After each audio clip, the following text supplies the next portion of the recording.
ali mu muyira talalikibwa nga tannaba kwesiisirira wabula ali mu bwato yadduukirira banne amasingiisira bigasaanyawo yenze Musisi Bosa Geoffrey Munnabusiro Nseregganyi Ssengule 2022 nabategeezaako naddala mwenna abayizi bensomesa ku mikutu n'abagoberezi mikwano gyange mwenna abaagala olulimi Oluganda abalutaatira n'okulumbutayira nga mbakubira omulango gutakungula olw'okudduukirirwa kuba nabategeezaako nti Muganda biwanga eno oba ennyumba eno y'emu ku kintu kyennyinza okujjukira kyembala nti nkifunye mu lulimi ebbanga lyemmaze nga nsomesa abantu ba Buganda.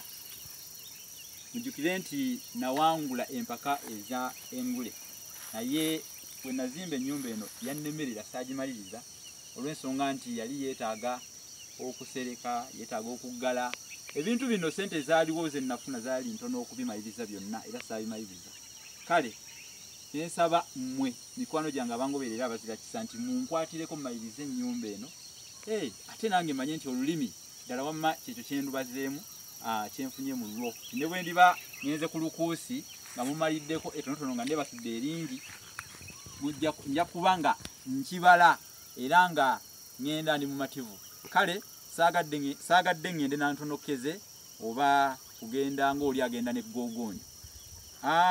Wenjogerera bino tumaze okukola embalirira ey'ekyetaagisa kyonna kuba nina mikwano gyange abanywanyi ab'omukago abalasange ate mmwe muyimirira nnyo ku nsonga enkulu ezo ziba zintwalaganya muyimirira nange. Nja kwebaza abantu nga Mutayi Katongole Godfrey awangalira e Melbourne mu ggwanga erya Australia. Nja kwebaza abantu nga Mukyala Namatovu Yudaya. Nja kwebaza nnyo Mukulu Lukwago Jime. Nja kwebaza nnyo Mukyala Namutebi Anet. Webale nnyo webale ddala Mukulu Captain Deo omuzukulu wa Luvule Serinnya Mulongo Kamya. Webale nnyo Mubeja Nawati Madina mwenna mwebale nnyo musitukiddemu ku nsonga eno nga mugamba musomesa kino katukimukolere ate alitujjukira naffe kubanga bwe mba nebase mu nnyumba eno n'ennengera ebbaati eryasondebwa nga muzukulu wa Gabunga yaliteekako muzukulu wa Ndugwe Katende Mawokota muzukulu wa Rwomwa muzukulu wa Kitanda oba muzukulu wa Nankere mwenna Buganda Obuganda buno ebika bino byonna bikola omulimu gwabyo.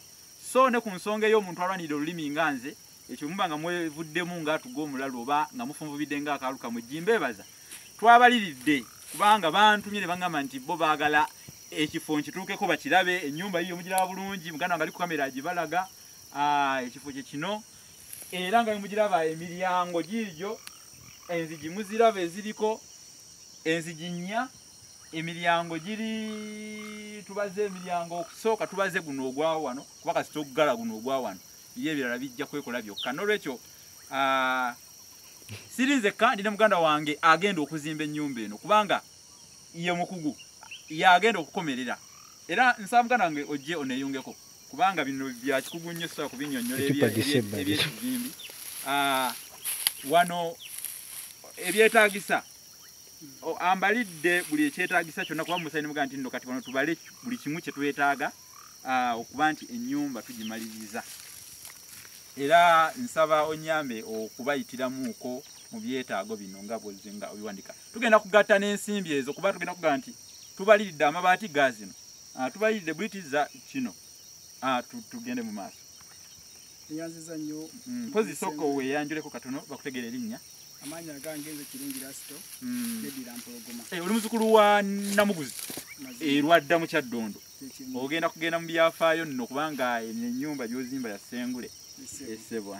Nyanza nnyo ne yanze Ssengule mu mwaka gwa 2022 esebo nga gwe ate wagera n'otusenga era nemba senga mu kitundu ddala ne yanza nnyo ne yanze kakati mbaliriddemukko abeetaagisa amabaati Eko Body Harvester yesebo mabaati 5 nenga bwiri muri guba emitwalo 4,15 wamu bwe bukadde bubiri mu emitwalo 3,815 etubala kati soko kwate mukaawo kati ekyo kye tubaze akibaze ye kusinzira ku bukugu bwe wabula nabategeeza nti nina amabaati ge nnagulayo okwo nga go weegali.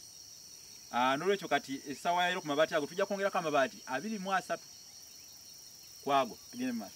Nembala buliti 62 mbadde mbazeeyo buliti 10 nga buli buliti ya mutwalo neziba nga zitwala emitwalo 10 notyo. Nembala buliti 200 buliti 6 nga buli emu yakakaaga. Mukwano gwange omuzira kisa osobola naawe okugattamu awo n'olaba kye tugenda okufuna ojja kulaba nga kyofuna kye tufuna.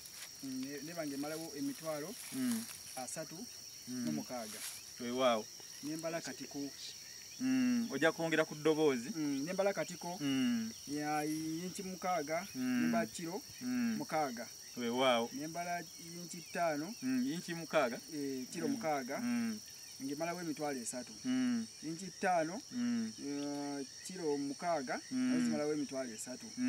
Ne inchi kubazi gulwa kasanvu nembalawo ne inchi 4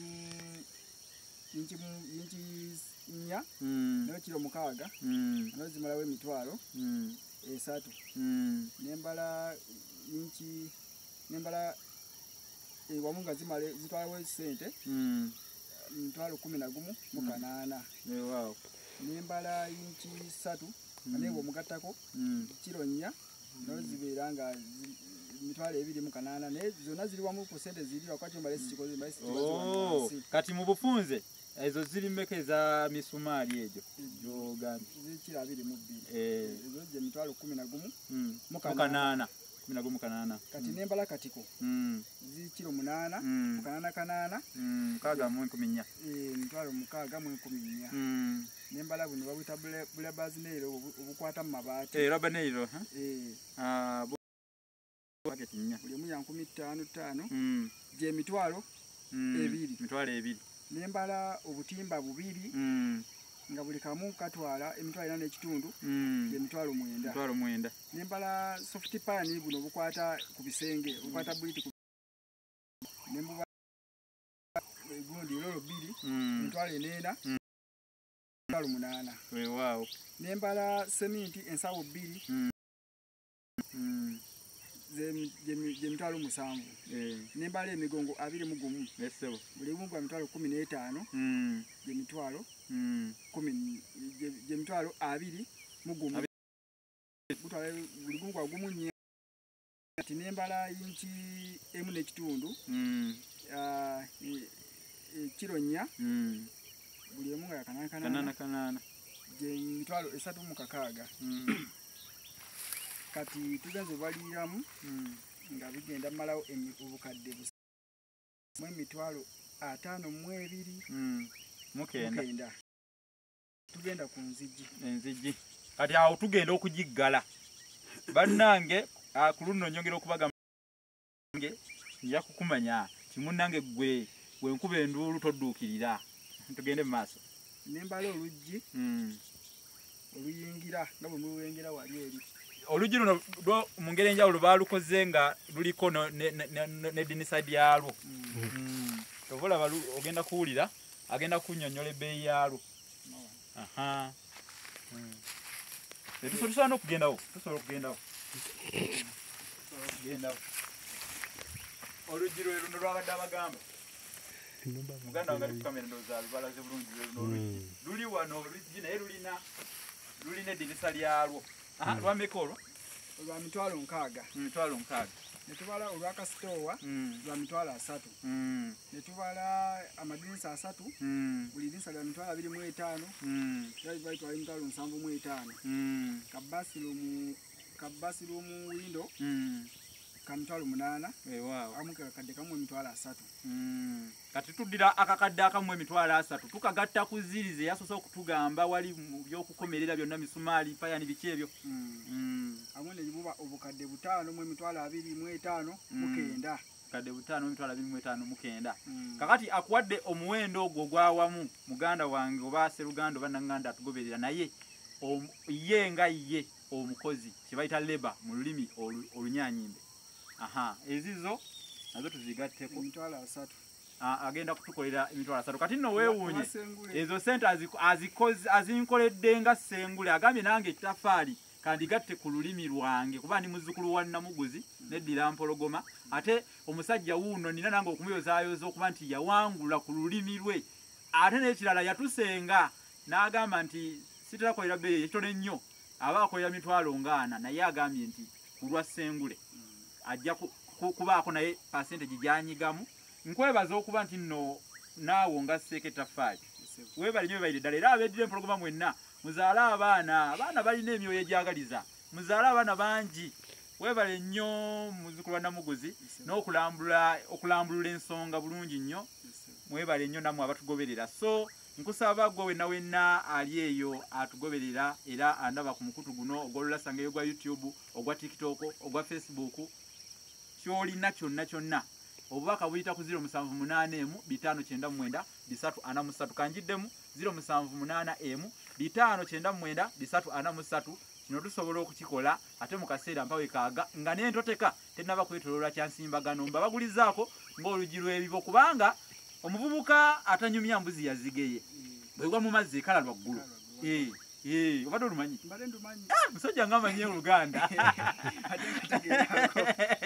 kituufu amakulu nti ebiseera bisinga omuntu bw'atuukibwako obuzibu oba n'abaako n'atagamba munne tajja kuloota buloosi weebale nnyo neyeekuniza so kaakati kyenvudde nsowolayo bwenyinga nkandaggo okubategeeza nti akaabidde mu babe ng'alaba bamuwa n'olwekyo emyoyo gigaba abantu bakola ebintu ebyamageno babikolera bannaabwe so olulimi Oluganda ndukoledde ebintu bingi njagala okutegeeza nti nawandiika ebitabo olulimi Oluganda mu kunoonyereza kwange nsomesa abantu ku mikutu nkozesa data nkozesa transport nkozesa bingi nnyo bano abangoberera abasinga babimanyi byempitamu so abo bebeevuddemu waliwo bayita abalasangeyo abo bebeevuddemu ne bagamba naye omusomesa ku luno tumuzimbire ennyumba weebale nnyo abo babalasangeye kasita bayimirira mu nsonga tesobola kugaana kubuka naffe gye tuli munnange sebo naffe gyatandika okugigola emikutu egyo butereevu kubanga nze ekyasinga okunzizaamu amaanyi